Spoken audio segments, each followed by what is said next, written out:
Oh, Paizinho querido, louvamos o teu nome e dizemos o teu nome, Senhor, que é santo. Obrigada, Pai, pela tua palavra. Obrigada pela obra do Calvário.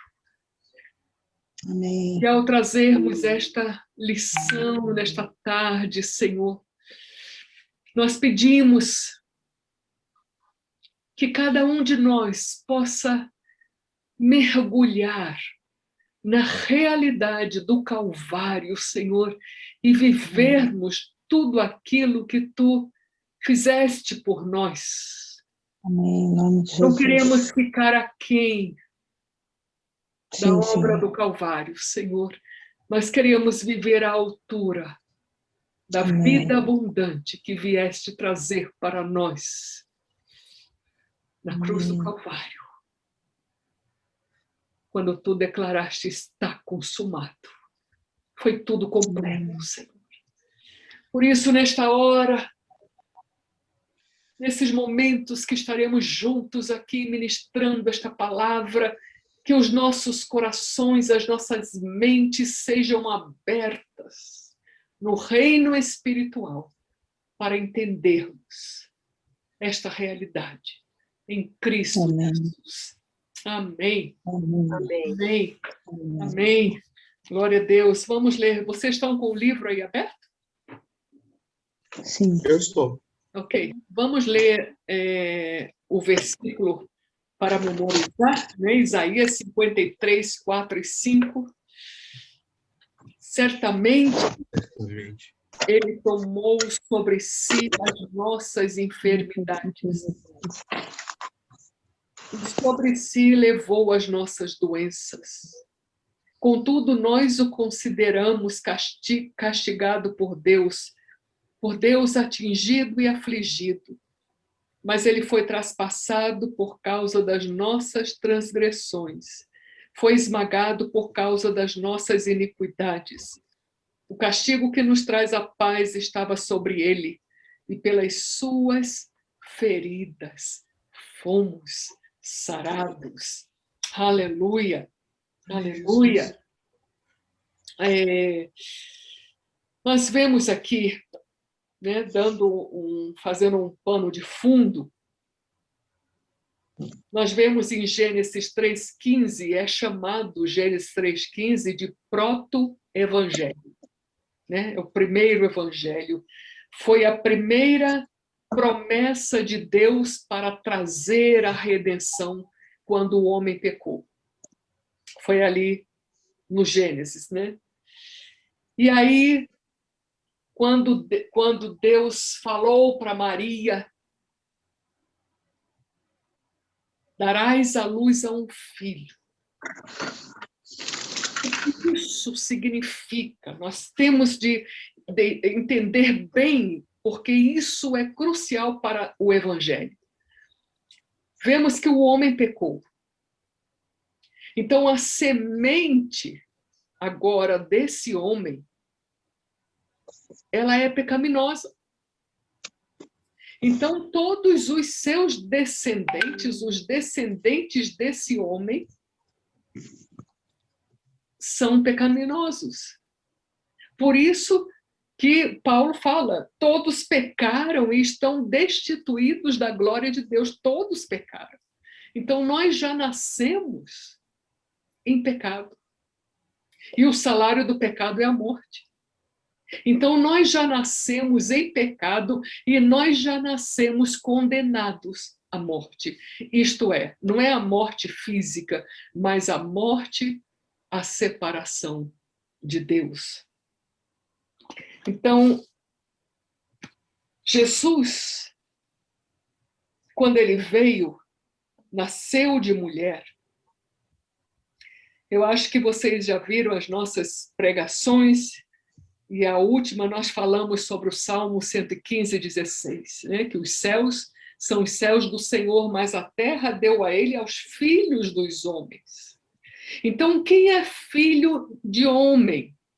Somente aquele que é nascido legalmente neste planeta. E como é esse nascimento? Nascido de mulher. Nascido de um relacionamento de homem e mulher, e nascido, né, gerado no ventre de uma mulher, recebeu o corpo, né? E então só quem nasce no planeta Terra legalmente é quem tem direito legal sobre esta terra. E aí nós vamos entender por que Jesus teve de nascer de uma mulher. Por que ele teve de nascer legalmente, né, como uma criança, ser gerado no ventre e nascer, beber, crescer, passar por todo o processo, porque Deus poderia ter mandado Jesus já na sua plenitude, em glória, mas Deus disse que a terra ele a deu aos filhos dos homens. Mas Jesus veio, por isso que Jesus gostava de dizer, porque ele estava mandando uma mensagem no reino do Espírito, que ele era filho do homem. Em outras palavras, ele tinha legalidade nesta terra. Satanás não tem legalidade nesta terra. Ele age aqui nesta terra porque os homens dão essa legalidade a ele. Mas quando uma pessoa se posiciona em Deus e diz Satanás chega, chega mesmo. Porque o homem tem autoridade aqui. Então, por isso que Jesus teve de nascer, né, tomar um corpo humano e nascer legalmente neste planeta Terra, para cumprir todo esse projeto, esse plano de Deus, para resgatar agora essa humanidade perdida. A palavra Jesus em hebraico quer dizer Yahvé é salvação. Então, a Maria pergunta, mas fala para o anjo, como vai acontecer isso, né? Eu não conheço homem, eu sou noiva, vamos dizer assim, na nossa linguagem atual, né? Eu sou noiva, eu ainda não me casei, como é que eu vou ficar grávida? E o anjo disse, o Espírito virá sobre você e o poder do Altíssimo cobrirá a sua sombra. Assim, aquele que há de nascer será chamado Santo, Filho de Deus. Isso é muito importante, porque a semente que deu origem, que fecundou o óvulo de Maria, não foi uma semente humana, não foi a semente de José, foi a semente de Deus, quando o anjo veio e disse, darás à luz a um filho. Esse filho, ele estava trazendo a semente de Deus e gerou, fecundou aquele óvulo de Maria, aquele óvulo virgem. E a palavra de Deus produz exatamente o que ela diz. Isso é uma frase que todo ensejequiano tem que saber. A palavra de Deus produz exatamente o que ela diz. Então, se o anjo disse, né, olha, o Espírito vai te cobrir, e o ser que vai nascer de você não será de homem, será filho de Deus. Então, ele está ali trazendo essa semente de Deus. E outra frase que a nossa apóstola sempre nos ensinou, então, da união entre a palavra, né? Estamos aqui trazendo a palavra que o anjo trouxe para Maria, e o Espírito Santo incubando esta palavra, vida é gerada. Então, da união entre a palavra de Deus, que é a semente, e o Espírito Santo, o Filho de Deus foi gerado. Eu ministro muito em cima disso, né, dessa união da palavra e do Espírito Santo, em cima de cura, né, porque sempre quando nós falamos a palavra de Deus, o Espírito Santo toma esta palavra e aquilo que estamos falando, vida é gerado. Então, Jesus, embora vivesse na terra, com um corpo humano, seu espírito procedia de Deus. Muito importante isso.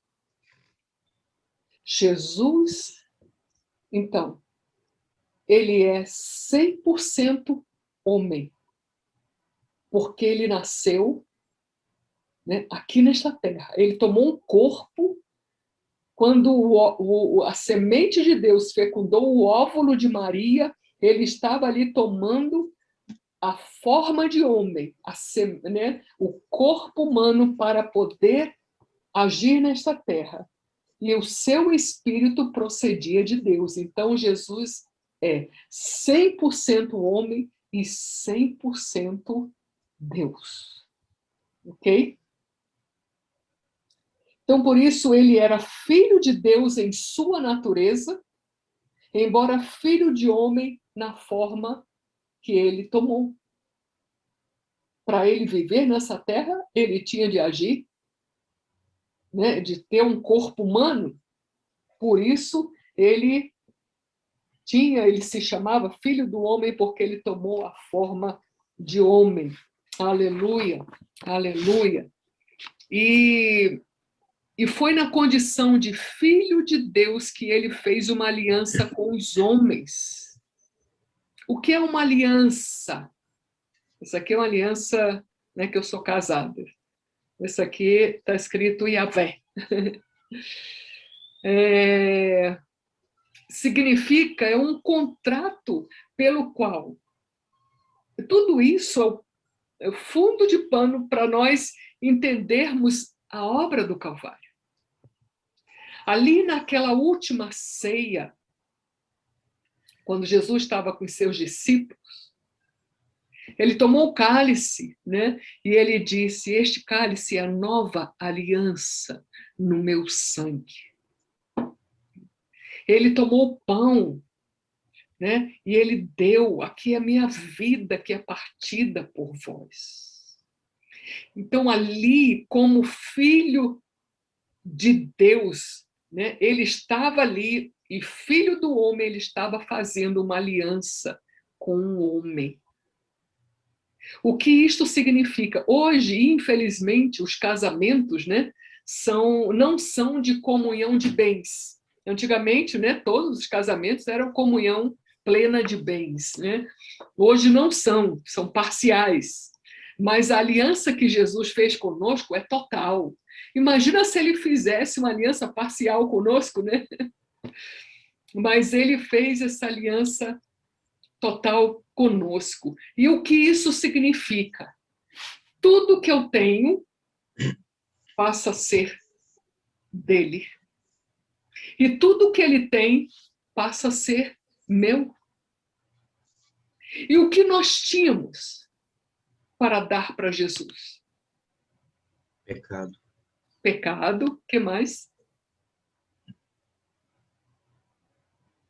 Desobediência, iniquidade. Iniquidade, morte.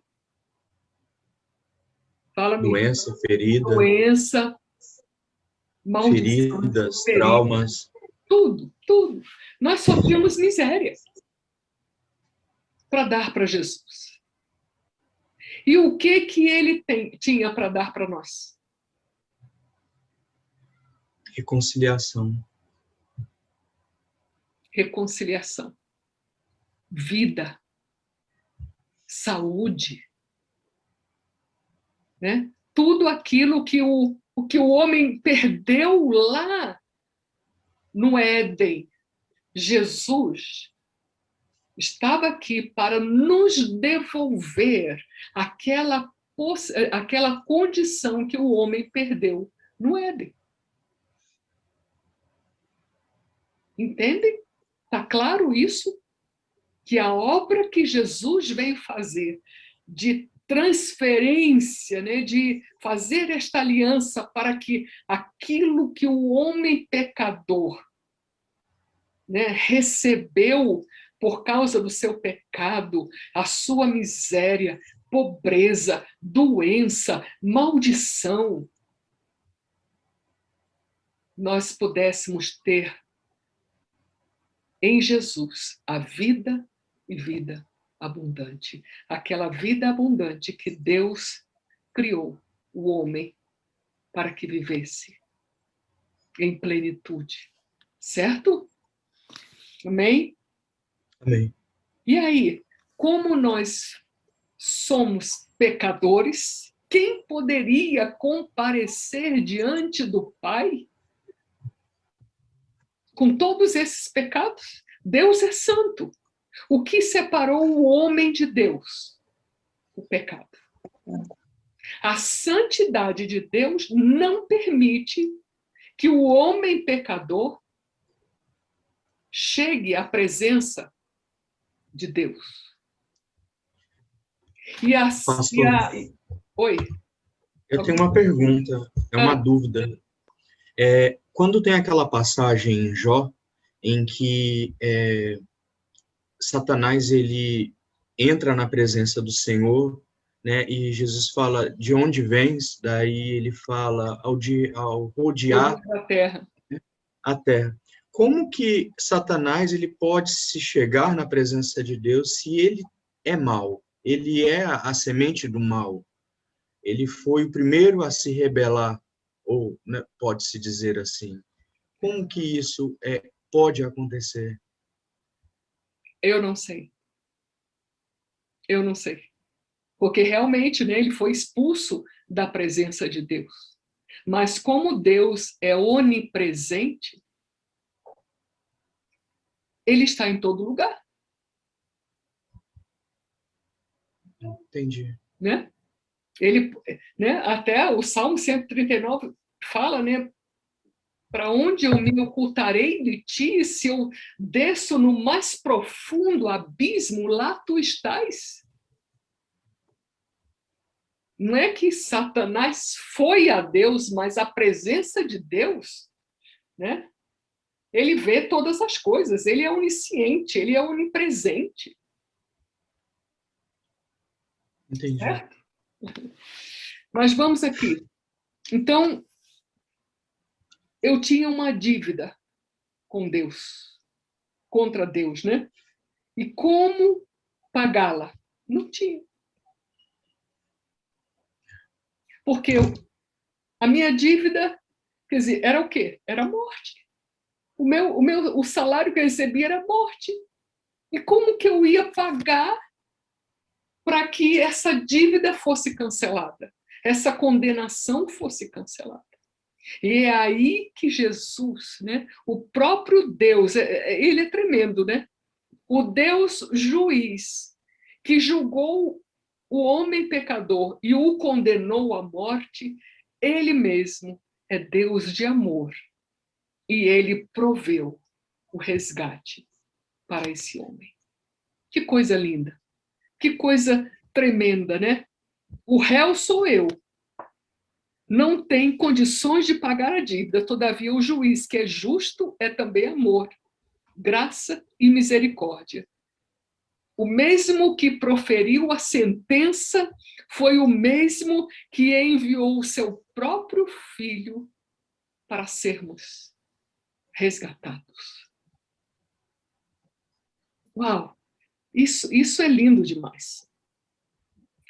Ele se oferece em Cristo para recebê-la sobre si mesmo, receber a sentença, a nossa sentença sobre si mesmo. Porque ele sabia que nós, humanos, não tínhamos condições de pagar a nossa dívida diante de Deus. Entendeu? Então, o que nós tínhamos, né? Nós já perguntamos aqui: pecado, iniquidade, morte, maldição, doença, tudo na vida, né? Agora, como poderíamos ser resgatados?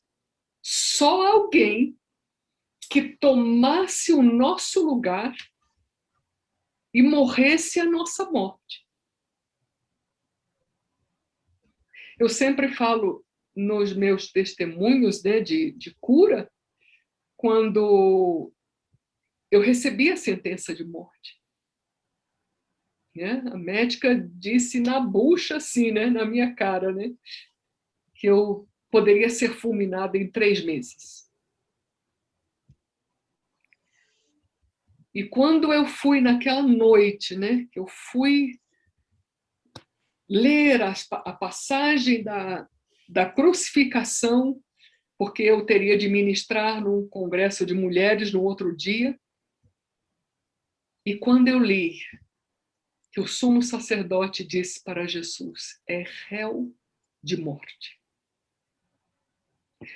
Quando eu li isso, na mesma hora, Jesus tomou a minha sentença. Então eu não preciso morrer em 3 meses.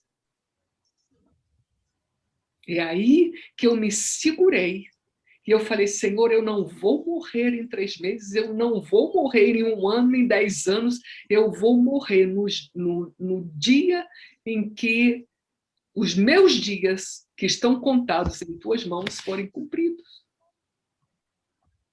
Então, nós precisamos ter dentro de nós, ter claro em nossa mente o que realmente significa a cruz para nós, para que quando chegar numa hora dessa, uma hora de confronto, nós temos ali a palavra, nós temos ali a revelação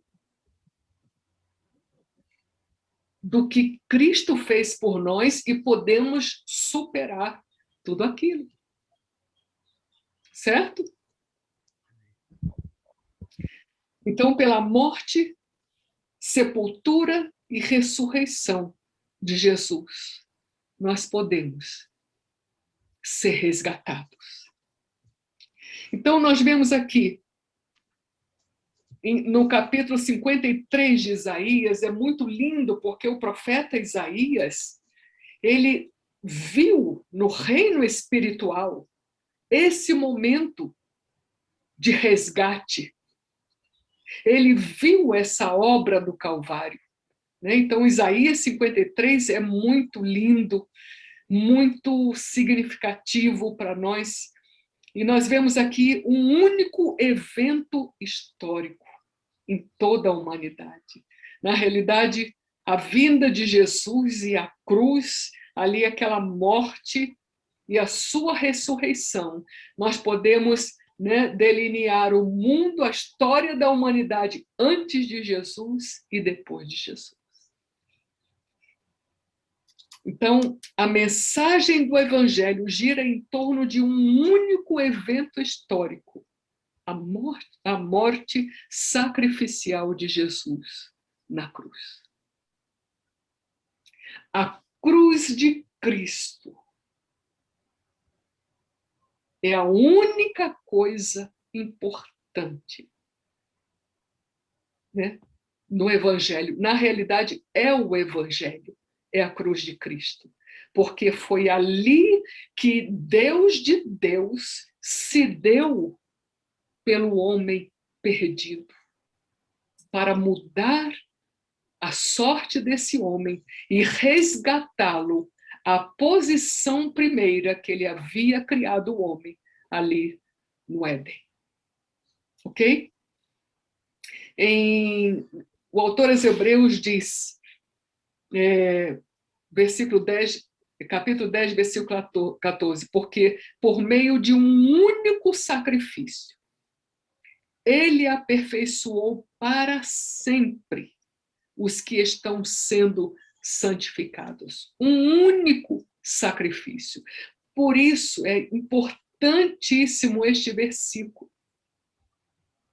Porque não existe outro sacrifício que possa nos resgatar. Nós vemos ali o cerimonial que Deus deu, é uma sombra daquilo que aconteceria no Calvário. O cordeiro sendo imolado ali nos sacrifícios rituais dos sacerdotes, apresentando sangue. Então, era vamos dizer, um ensaio do que a realidade aconteceria. E esse sacrifício, o autor aos Hebreus diz, um único sacrifício. Por isso que nenhum outro, você pode colocar aí, pode matar uma tonelada de bois, de bode, de sei lá o quê. Nenhum sacrifício pode nos resgatar, a não ser o de Jesus Cristo. E nós temos aqui duas palavras importantes, ele aperfeiçoou e para sempre. Juntas elas apontam para o sacrifício que compreende cada necessidade de toda a raça humana. O sacrifício de Jesus foi completo. Certo? Aleluia! Então, assim como o pecado afetou o homem integral, o sacrifício de Jesus na cruz do Calvário afetaria também o homem integral, levando-o a desfrutar de todas as bênçãos que Deus projetou para ele quando o criou à sua imagem. Então, o sacrifício de Jesus nos faz isso, nos leva à posição que Cristo criou o homem, quando Cristo criou ali no Éden. De autoridade, de governo, de tomar, de saber controlar as situações. Ok? Então, se o efeito do pecado de Adão foi tão desastroso, ao ponto de corromper o homem em sua natureza, a obra de Jesus Cristo no Calvário tem um efeito muito mais profundo e mais abrangente. Conforme Paulo declara, né? É lindo isso aqui, Romanos 5:15, a segunda parte diz, deixa eu ler todo. Entretanto, não há comparação entre a dádiva e a transgressão, pois se muitos morreram por causa da transgressão de um só, muito mais a graça de Deus, isto é, a dádiva pela graça de um só homem, Jesus Cristo, transbordou para muitos. Se o pecado de um fez com que, deixa eu ver que o Renzo saiu, vai entrar de novo. Se o pecado de um fez com que toda a raça humana fosse destroçada,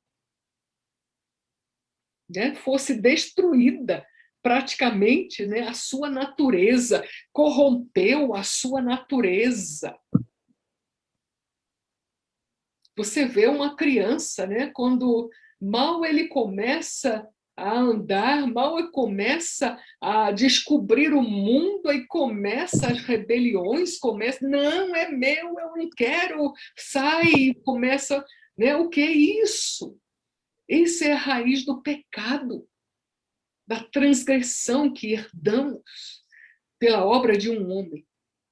Mas Jesus Cristo, pela obra de Cristo Jesus, o único homem, Cristo Jesus, nós podemos ser transformados em nossa natureza. O que isso significa quando você me diz que nasceu de novo em Cristo Jesus e você continua a fazer as mesmas coisas? Eu não vejo mudança de natureza em você. Eu me pergunto, será que nasceu de novo? Porque se a obra de Adão trouxe corrupção no mais profundo, na natureza do homem, a obra de Cristo Jesus tem de trazer mudança, resgate, restauração. Então, é aí que nós precisamos, porque não adianta você dizer, eu nasci de novo e você continuar do mesmo jeito. É aí que você precisa estar indo à cruz. Nós estamos... A nossa próxima festa é uma das festas que eu mais amo, que é a Páscoa, né? Que justamente é isso aqui. E é aí que nós precisamos entender a realidade do Calvário. O que realmente isso me afeta. Porque não adianta você dizer que é nascido de novo, que é cristão e continuar do mesmo jeito, sem mudança. Não é? Certo? Então, Certo. a Bíblia nos revela que Deus não proveu muitas diferentes soluções para uma multidão de problemas da humanidade. Ele nos oferece uma toda suficiente solução, a qual é sua resposta para cada um de nossos problemas. Então, meus amados, não adianta nós fazermos, né? Está aí o homem tentando, tem até essas seitas que o homem fica se flagelando, né? Flagelando o seu corpo para se purificar, para receber o perdão. Não adianta. Nada do que nós podemos fazer vai nos trazer de volta à natureza com que Cristo, né, nos criou. Somente o sacrifício de Cristo Jesus. Somente o sacrifício de Cristo Jesus. Para receber a solução de Deus, todos precisamos percorrer o mesmo caminho em direção ao mesmo lugar, a cruz de Jesus Cristo. Não há outro caminho. Se você vier falar para mim, pastora, minha família está assim, eu vou ministrar a cruz para você. Se você vier falar de doença, eu vou ministrar a cruz para você. Se você vier me falar de problemas financeiros, eu vou lhe levar para o Calvário.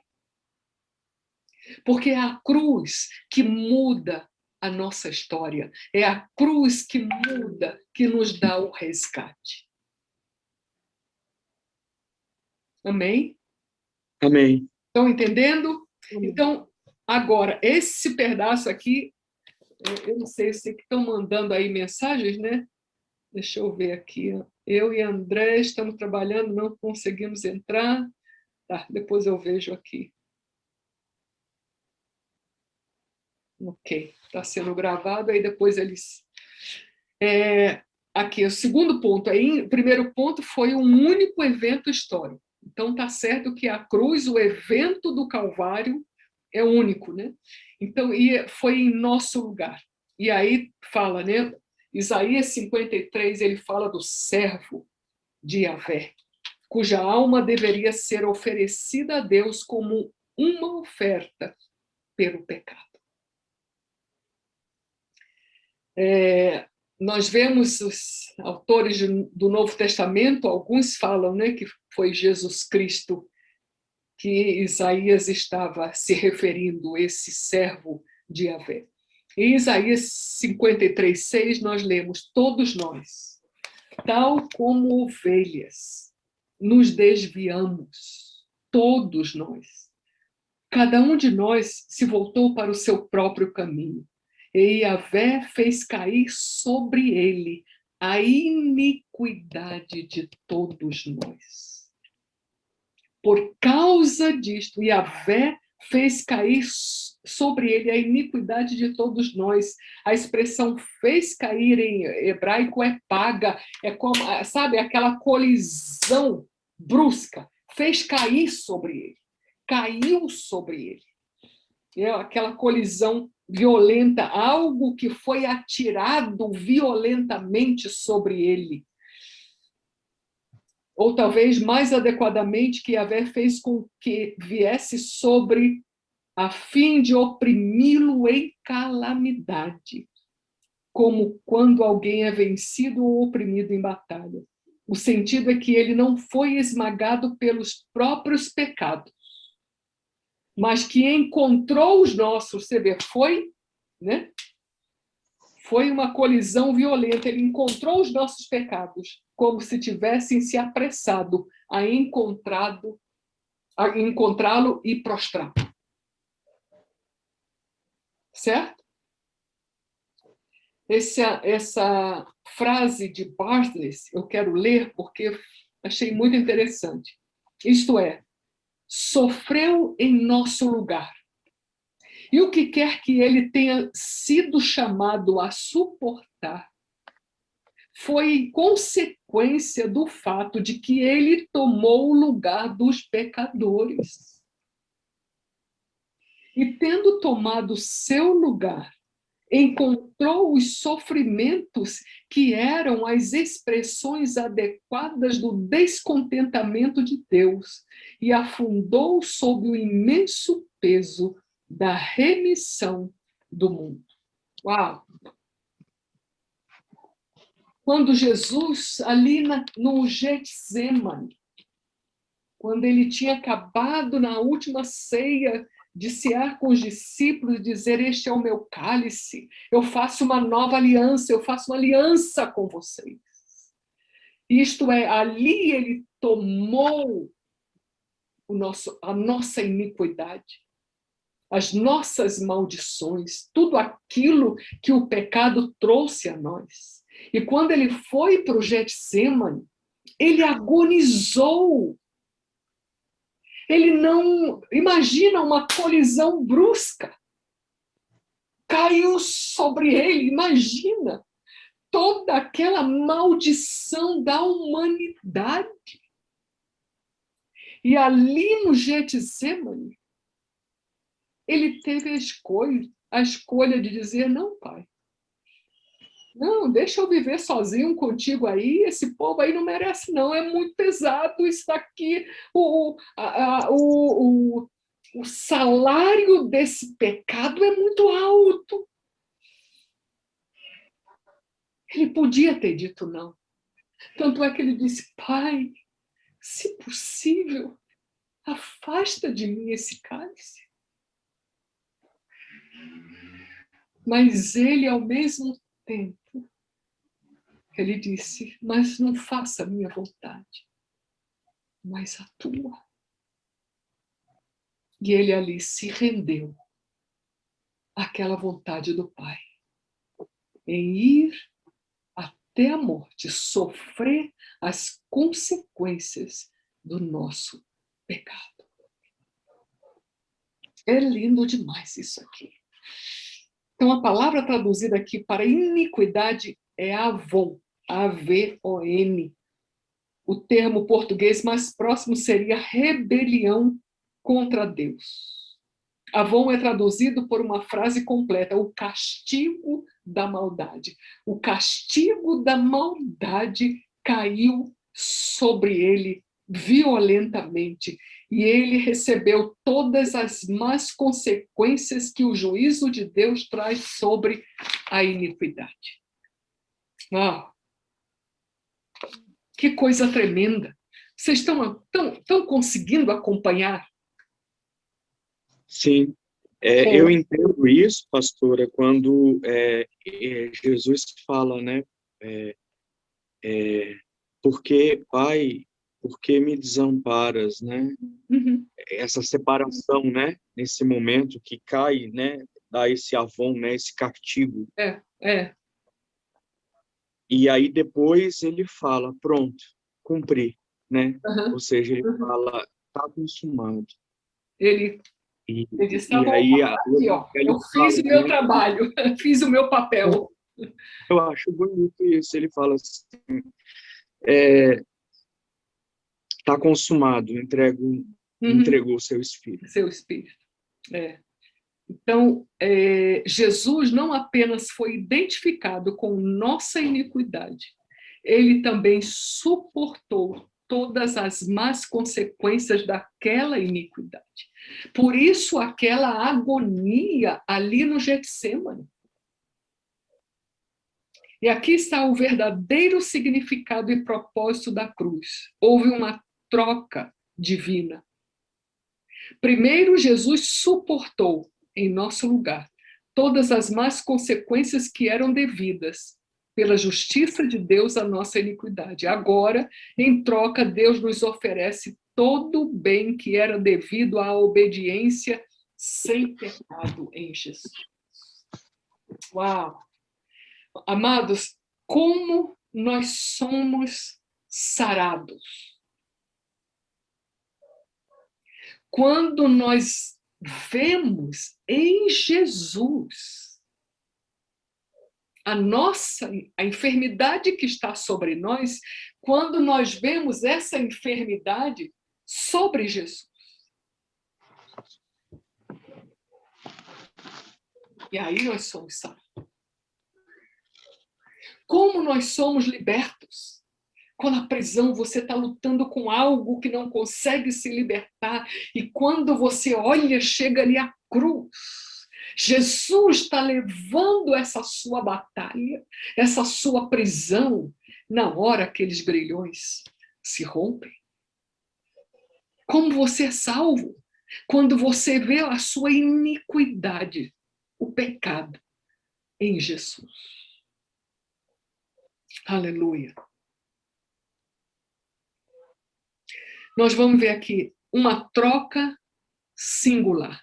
Isso, queridos, vocês leiam e releiam, porque isso tem de estar assim na sua mente, porque na hora que vocês forem atingidos por alguma situação, aquilo tem de estar firme em você, claro dentro de você, para você reagir. Não, essa batalha Jesus já tomou. Essa doença, Jesus já levou. Essa situação, Jesus já levou. Então, vamos ver aqui. O mal veio sobre Jesus para que o bem correspondente pudesse nos ser oferecido. Primeiro, Jesus foi punido. Diga, punido. Punido. Para que sejamos perdoados. É a primeira situação. Ele foi punido para que sejamos perdoados. Segundo, ele foi ferido para que sejamos sarados. Amados, é uma realidade. A cruz do Calvário, a Bíblia quer dizer o que ela diz. Isaías 53, se diz aqui que ele tomou sobre si as nossas enfermidades e as nossas dores, é porque as minhas dores e as minhas enfermidades estavam sobre ele. Se Isaías fala, a Bíblia fala que pela boca de Isaías, que o nosso castigo estava sobre ele, a nossa iniquidade estava sobre ele, para que nós fôssemos resgatados, perdoados, é porque isso aconteceu. Aqui estão duas verdades, uma física e outra espiritual. No plano espiritual, Jesus recebeu a punição devida às nossas transgressões. Ele foi condenado para que pudéssemos ser perdoados e ter paz com Deus. E no plano físico, ele levou nossas doenças e dores para que, através de suas feridas, sejamos sarados.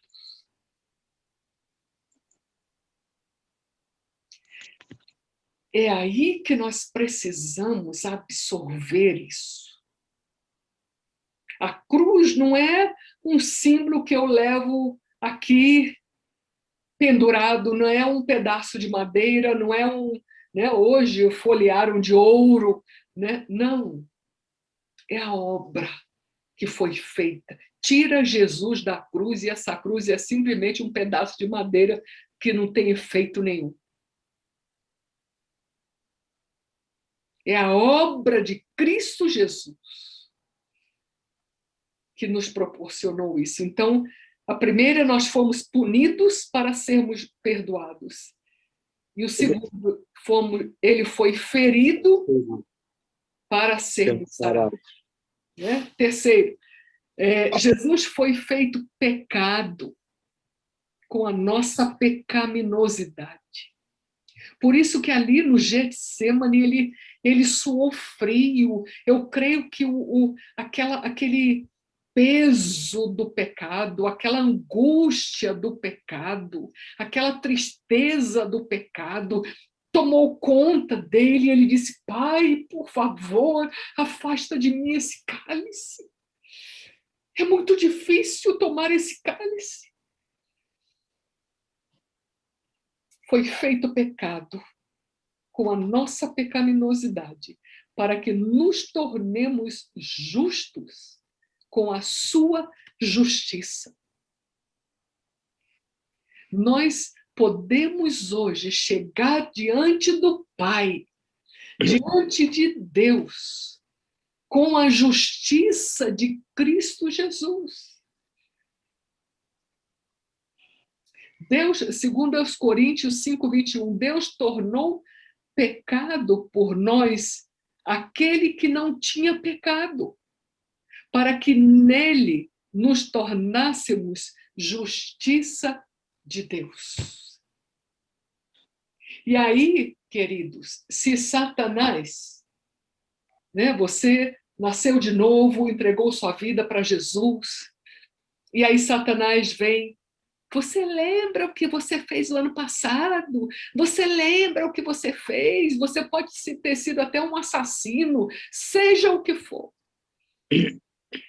Hoje, está aqui, olha, quando você veio para Jesus, ele tomou o seu pecado para que eu fosse feito justiça de Deus. Então, o meu pecado estava em Jesus, e Jesus pagou a minha condenação. E hoje eu posso me chegar diante de Deus e diante dos principados e potestades e dizer: eu sou justiça de Deus em Cristo Jesus. Satanás vier trazer coisa na sua cabeça, lembra do que você fez. Satanás, o meu pecado, Jesus já levou na cruz. Hoje eu estou livre desse pecado pelo sacrifício de Cristo Jesus. Por isso que nós precisamos ter em mente essas trocas do que aconteceu ali naquele ato do Calvário. Certo? Quarto, Jesus morreu a nossa morte para que vivamos sua vida. Toda a Bíblia enfatiza que o resultado do pecado é a morte. Né? A alma, Ezequiel 18:4, declara: a alma que pecar, essa morrerá. Tiago 1:15 declara: o pecado, uma vez consumado, gera a morte. Então, quando Jesus se identificou com o nosso pecado, era inevitável experimentar a morte, que é o resultado do pecado. O autor aos Hebreus confirma: vemos, todavia, aquele que por um pouco foi feito menor que os anjos, Jesus, coroado de glória e de honra por ter sofrido a morte, para que pela graça de Deus, em favor de todos, experimentasse a morte. Quando Jesus morreu, era a minha morte. Diga: Jesus morreu a minha morte. Jesus morreu a minha morte. Aleluia! A morte que ele morreu é o resultado inevitável do pecado humano que ele tomou sobre si. Em troca, Jesus agora oferece o dom da vida eterna aos que aceitam seu sacrifício substituto. Essa morte não é a morte física, é a morte espiritual. O que é a morte espiritual? O pecado nos separa de Deus e ali nós morremos para Deus. O pecado nos mata em relação a Deus. E Jesus, ele tomou esse nosso lugar, ele morreu essa morte para que eu pudesse agora ter a vida eterna. Olha que coisa profunda. Amém? Amém. Amém. Oh, meu Deus. Abra os nossos olhos, Senhor. O salário do pecado, Paulo fala nos Romanos 6:23, o salário do pecado é a morte, mas o dom gratuito de Deus é a vida eterna, por meio de Jesus Cristo, nosso Senhor. Por isso, queridos, não existe nada que possamos fazer, nem ninguém nesse mundo tem poder suficiente de morrer a nossa morte e nos dar a vida eterna outra vez. A não ser Jesus. Amém? Amém. Outro. Jesus se tornou pobre com nossa pobreza, para que nos tornemos ricos com suas riquezas. É interessante, Jesus não era pobre. Muitos, quando pintam Jesus, né, pintam o manto de Jesus, pinta aquele manto roto e rasgado, né? Que os soldados lançaram sorte. Agora imagina, os soldados romanos eram uma classe muito bem paga. Vocês acham que eles iam lançar sorte por um manto roto e rasgado que não prestasse para nada? Aquelas mulheres que seguiam a Jesus, imagina, né? Hoje a gente vê, né? Chega pastor, eu lembrei da senhora, né? Me dá uma coisa, me dá outra, né? Com a apóstola, a gente vê o carinho de todo mundo querendo dar o melhor, né? Um dia, foi tão engraçado, eu levei um maior susto, né? Porque eu estava começando um culto de cura, foi até lá em São Paulo, né? E uma senhora, era até advogada, ela estava há 7 meses em depressão profunda. E 7 meses sem tomar banho. Imagina. Quando ela veio a primeira vez, eu passei mal com aquele cheiro, né? Mas ela foi totalmente liberta. Então, ela era grata, né? Ela estava feliz. Ela disse, pastora, quanto tempo eu não sabia o que era dormir. E aí, um dia, eu estou ali começando o culto, eu só vejo alguém pegando na minha mão e colocando um anel na minha mão. Ela me deu um anel. Então, as pessoas querem dar, né? de gratidão. Então, aquelas mulheres que seguiam a Jesus, até os homens, né? Queriam, imagina, elas deviam ter tecido as melhores roupas para Jesus. E eu creio que aquele manto que foi lançado sorte ali dos soldados romanos, né? A Bíblia até descreve que era um manto sem costura, era uma coisa finérrima. Jesus não era pobre. Jesus tinha até um tesoureiro. Você vê que seus discípulos não tinham necessidade de nada. Certo?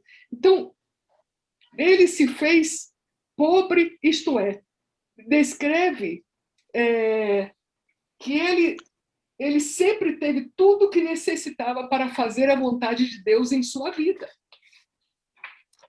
Então, quando ele se tornou pobre na cruz, Moisés sintetiza a pobreza absoluta em 4 expressões em Deuteronômio 28:48.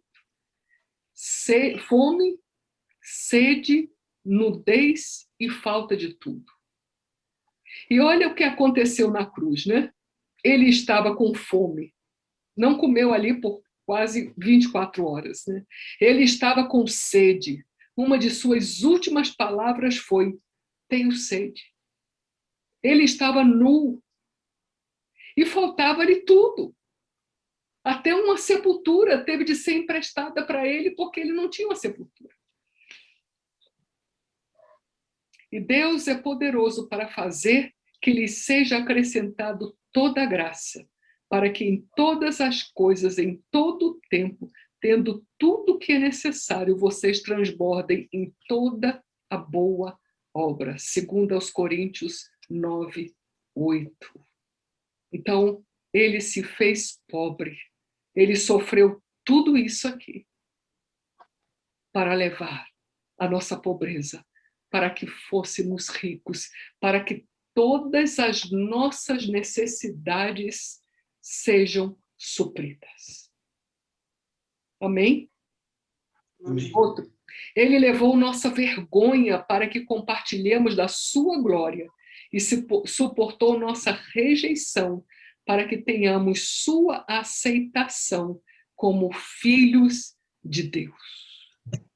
Aleluia, aleluia. Ele levou, então, a vergonha e a rejeição. Imagina aquelas mulheres, né? Quer dizer, os seus discípulos que estavam ali, aquela multidão que viu Jesus operar milagres e falar palavras tão tremendas do reino de Deus, agora estava ali despido diante de todos. Ele foi rejeitado. Né? Ali, né, o Renzo falou, quando ele grita ali no Calvário, Elohim, Eloi, Eloi, lama sabachthani, Deus meu, por que me desamparaste? Ele sofreu a rejeição do Pai.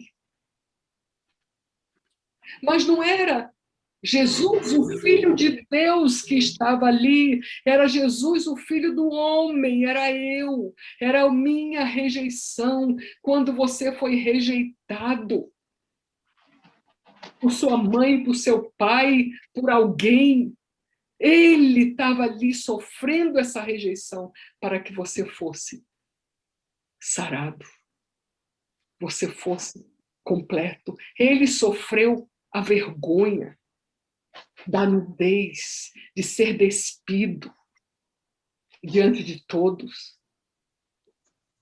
Então, ele sabe o que é o sentimento de um ser humano. Amém? Amém. Ele suportou a cruz, não fazendo caso da vergonha. Hebreus 12, 2. Imagina o Filho de Deus, Jesus ali, Senhor, né? Que chamavam de mestre, quando ele foi entrando em Jerusalém, Hosana ao Filho de Davi, né? E agora estava ali despido.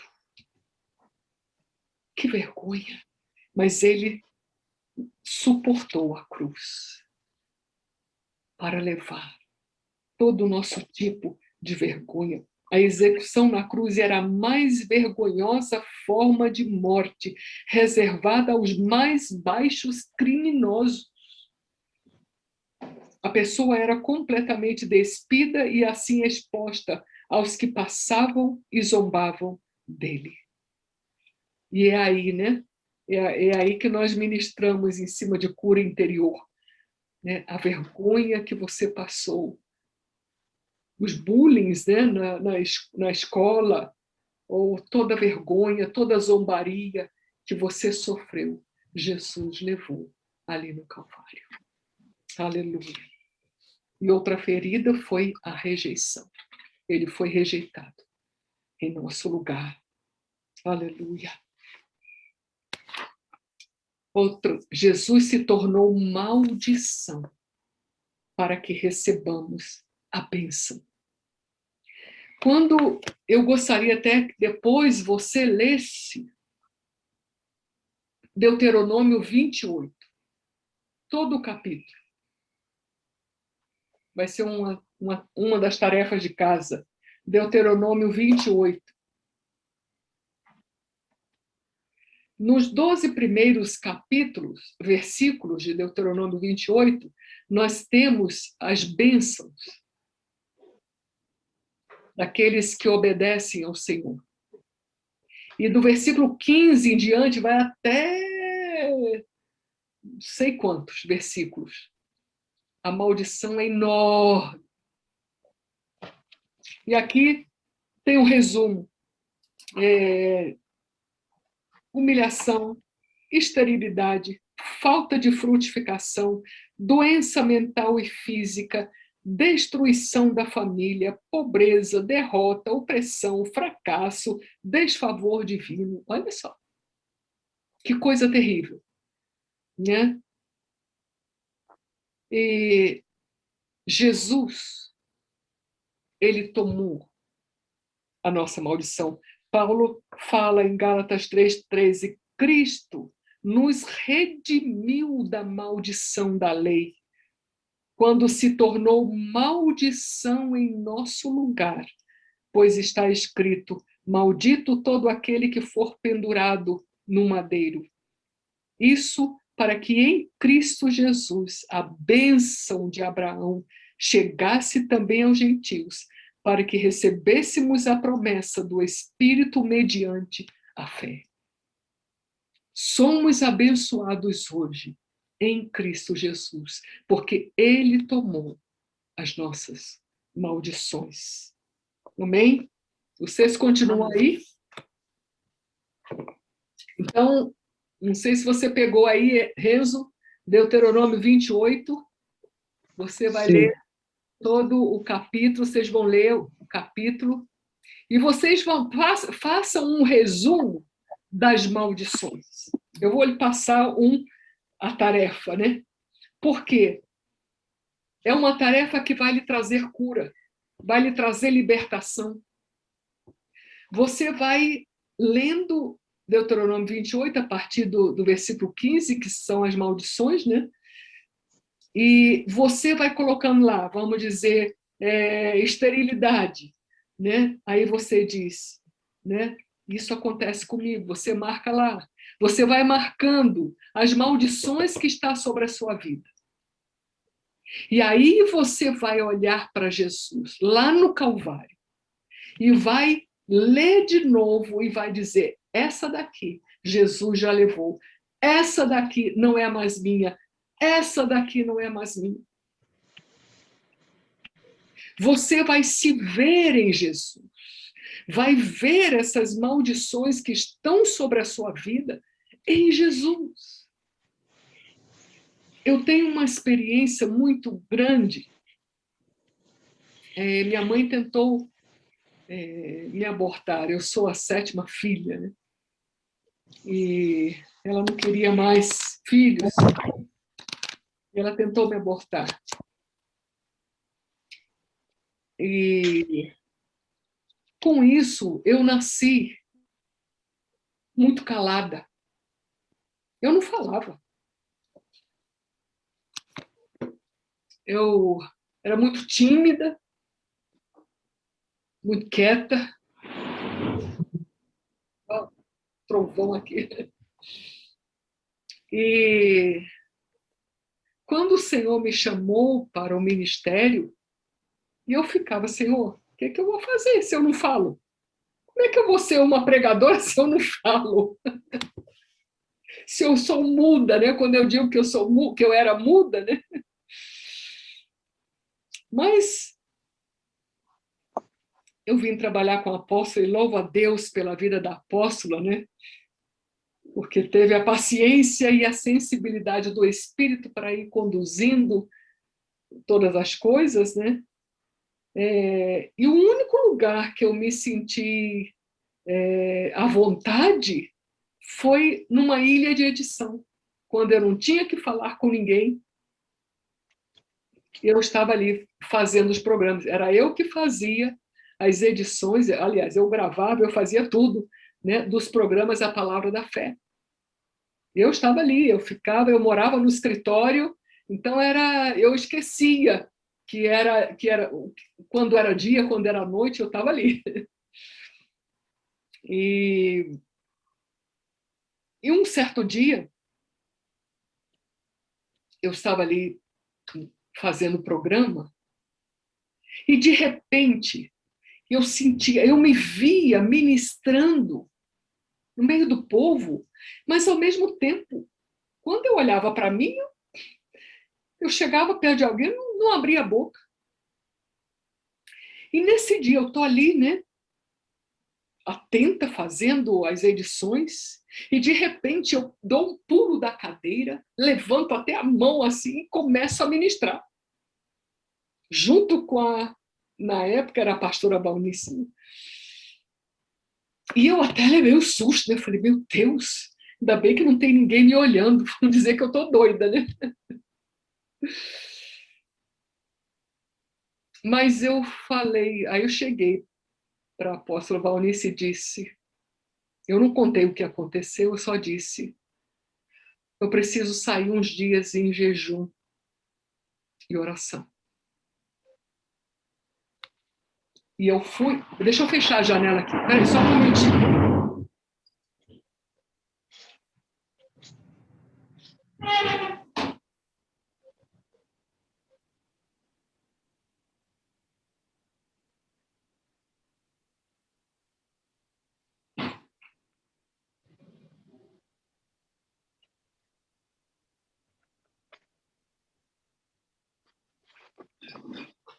E eu cheguei, e eu fui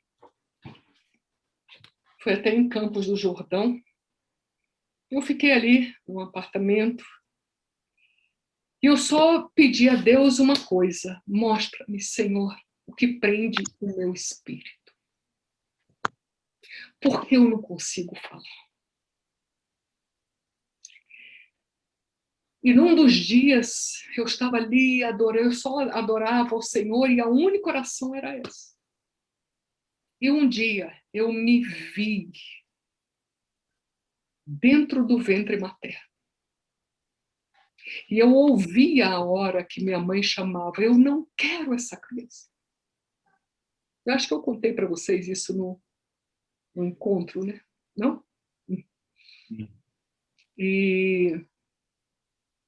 E naquela hora foi uma dor tão grande, porque eu a ouvia dizer, eu não quero essa criança. Foi uma dor tão profunda. E eu tentava gritar e dizer para ela, por favor, dá-me uma chance para viver. E a voz não saía. E o Senhor me dizia, filha, ali, você foi presa. E na mesma hora que ele disse isso, eu vi a mão do Senhor me pegando assim, me trazendo aqui para o peito dele. E dizia, eu quis que você nascesse. Eu ouvia formando as minhas mãos, eu ouvia modelando cada dedo, formando as minhas mãos, e ele dizia, mãos que serão canais do meu poder. Eu ouvia formando meus pés, e ele dizia, pés que caminharão, levando o evangelho da paz. E então eu sabia que tinha sido aquilo, onde eu tinha sido presa. Agora, como ser curada? Foi num encontro. Estávamos começando, né? A apóstola Valnice estava nos treinando para ministrar nos encontros, né? Ela que ministrava todas as palestras. E ela estava ministrando sobre a cruz. E na hora que ela fala, né, que Jesus, quando ele chegou ali, e ele gritou, Pai, por que me desamparaste? Naquela hora, aquele grito que eu não consegui dar lá no ventre da minha mãe, Jesus o deu por mim lá na cruz do Calvário. E na mesma hora foi como que houve um estrondo dentro de mim. Algo se rompeu. Eu fui completamente curada. daquela timidez, daquela coisa de falar. Eu até brinco, né, que hoje é um perigo colocarem um microfone na minha mão, né?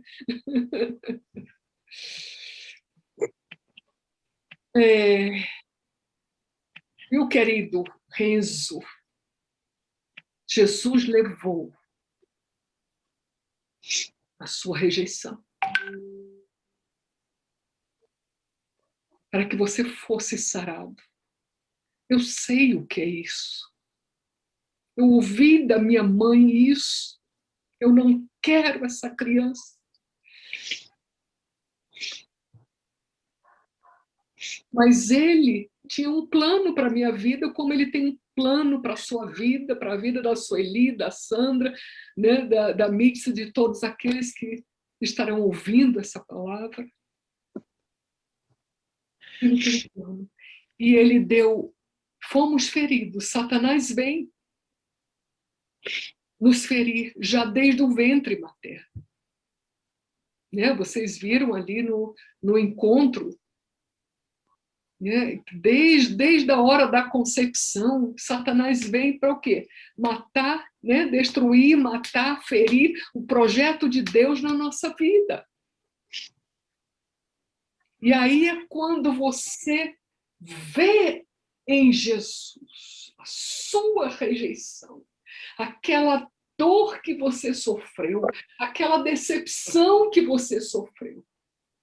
Você vê em Jesus e você é liberto.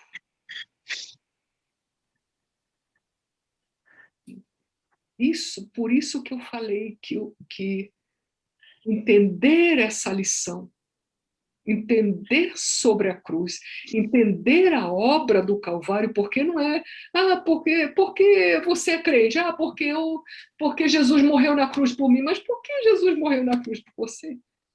Você tem de entender isso, porque é vital para você. É cura, é libertação em todas as áreas da sua vida. Amém. Amém.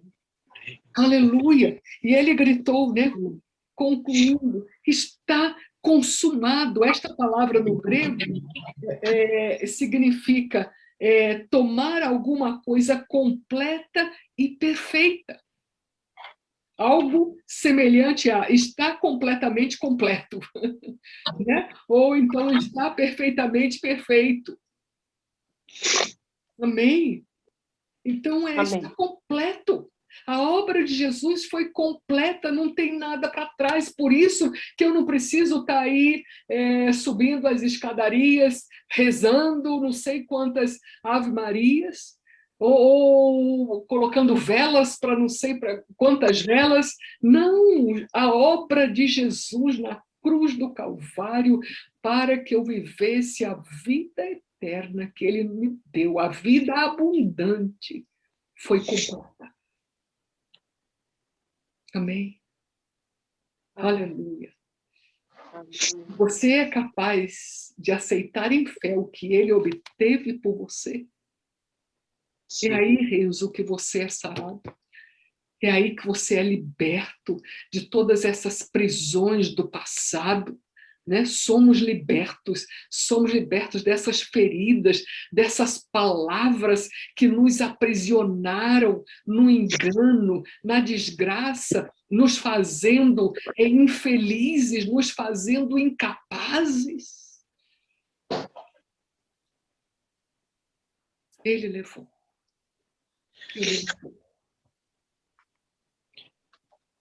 Jesus foi punido para que eu seja perdoado. Jesus foi ferido para que eu seja sarado. Jesus foi feito pecado com a minha pecaminosidade para que eu me torne justo com a sua justiça. Jesus morreu minha morte para que eu viva sua vida. Jesus se tornou pobre com minha pobreza para que eu me torne rico em suas riquezas. Jesus levou minha vergonha para que eu compartilhe da sua glória. Jesus suportou minha rejeição para que eu tenha sua aceitação como filho. Jesus se tornou maldição para que eu receba a bênção plena. Aleluia. Aleluia. Pai,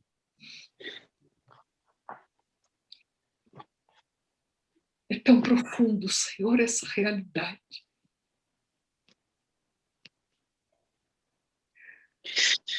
Mas nós nos abrimos inteiramente a Ti e a obra do Teu Espírito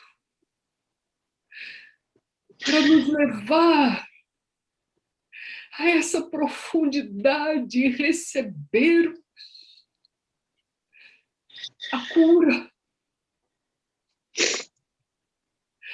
cura de toda rejeição, a cura de toda maldição que foi imposta sobre nós pelo pecado, a cura de toda enfermidade.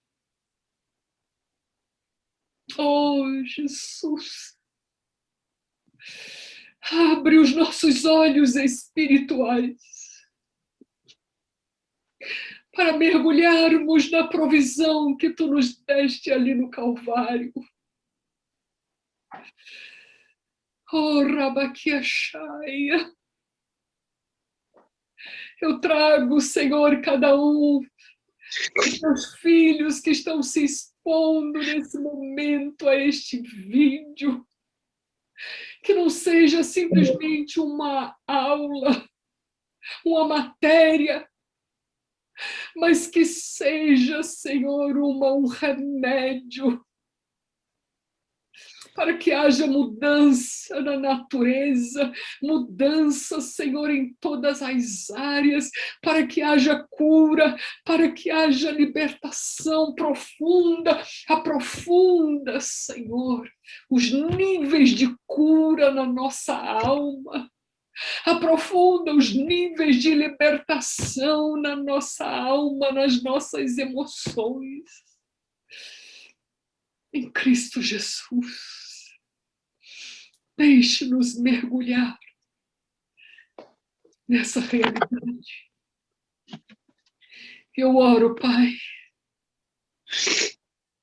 enquanto cada um dos Teus filhos estiver passando por Deuteronômio 28, vendo ali, Senhor, onde foram feridos, onde estão, Senhor, em maldições neste momento, possam, Senhor, ver a realidade do Calvário que Cristo já levou sobre si para nos garantir a vida abundante. Em nome de Jesus. Em nome de Jesus. Traz essa revelação, doce Espírito. Traz a palavra rema, que vai destravar essas prisões, Senhor, da alma, dos sentimentos, da memória, trazendo a realidade do Calvário, a cura necessária em Cristo Jesus. Amém.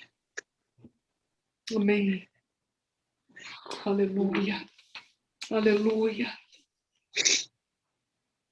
Queridos, eu acho que a única tarefa que eu vou passar para vocês é essa. Deuteronômio 28. Já vai ser uma grande tarefa. E você pode também escrever para você como eu era. Como era a minha natureza antes de se encontrar com Jesus. E como eu sou hoje. E você procure ver, será que houve mudança? Ou o que precisa ainda ser mudado? na minha natureza. Aí você entra no Calvário. Você invoca essas bênçãos, essa troca do Calvário que passamos aqui. E, Senhor, é direito meu como filho, como filha, essa transformação da minha natureza. Amém. Amém. Glória a Deus.